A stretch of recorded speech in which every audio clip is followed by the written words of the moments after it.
Assalamu alaikum. Mai sauraro ko mai kallon mu a daidai wannan lokaci ya kamata ka tsaya ka ji abin da ya kawo mu. Amma kafin je ko ina ka yi mana subscribe sannan ka yi liking ka yi comment kuma wani iri ne.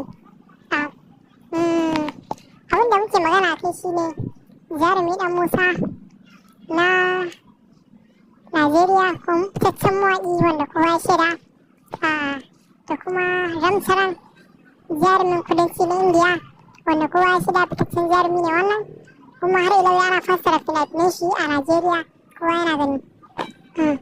Abin da ya kawo mu muke magana kai shi dama akwai alaƙa muhimmiyar alaƙa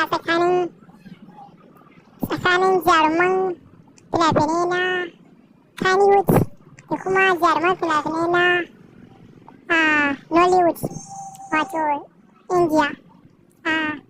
Muna magana a kai ne dai wato fitaccen jarumi Dan Musa na fitaccen mawaƙi kai da muke magana a kai bai jima da shiga harkar fim ba amma tauraron shi ya haska matuƙa yadda kowa baya tsammani. Filin da ya fito a ciki wanda ya haska tauraron shi shine fim ɗin Labari Na, amma kafin ya fito a wannan fim ɗin ma ya fito a fina-finai kamar su Alaƙa da dai sauran fina-finai. Abin fim da ya haska tauraron shi ya sa aka san shi shine fim ɗin Labari Na. Shi kuma Ramcharan da muke magana a kai fitaccen jarumi ne na kudancin Indiya wanda kowa da kowa san shi ya yi fina-finai aƙalla sama da fina-finai 50 wanda a cikin fina-finan da suka haska tauraron shi akwai su Rangastlan, akwai su Magadira da dai sauransu.